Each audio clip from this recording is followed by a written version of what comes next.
obedience to God comes before obedience to men. And this is true, not just when it comes to civil disobedience, even religious disobedience as well. And certainly there are valid grounds both for civil and religious disobedience, especially when the authorities do not have legitimate powers to command authority. Or sometimes even if they have legitimate powers, they exercise that powers for their self-interest, not for the common good. If that is so, certainly we have the right to dissent, especially when authorities imposes immoral laws which we do not have to follow.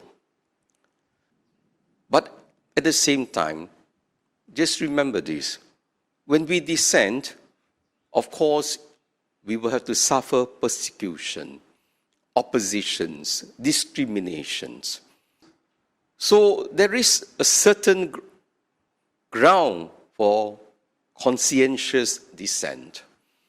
But at the same time, we must be very careful that we do not stretch this too far, especially in today's world, where there is a dictatorship of moral relativism and dictatorship of consensus.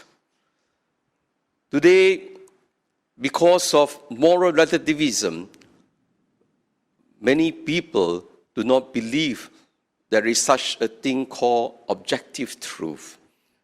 Everything is determined by personal preference and the context. And since moral relativism says truth cannot be found, then how then do we determine the principles for living in community life?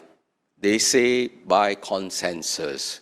But we all know very well that consensus cannot determine the truth, because very often the building of consensus is done by social media, by powerful bodies, people who have plenty of money, and we have a lot of fake news, distorted news, trying to condition the minds of people so that they could have their interests protected.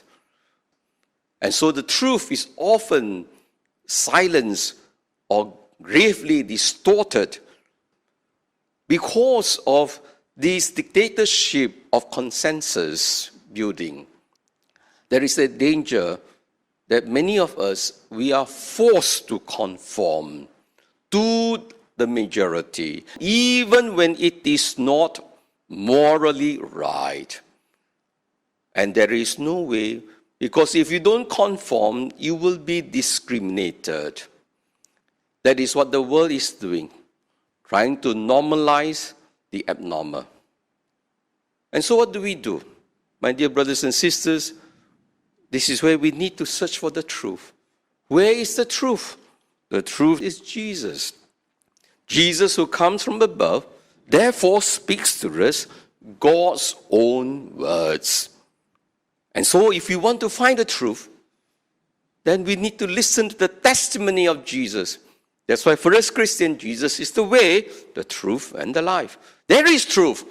Don't say that the truth cannot be found. The truth is Jesus himself, the message that he proclaimed.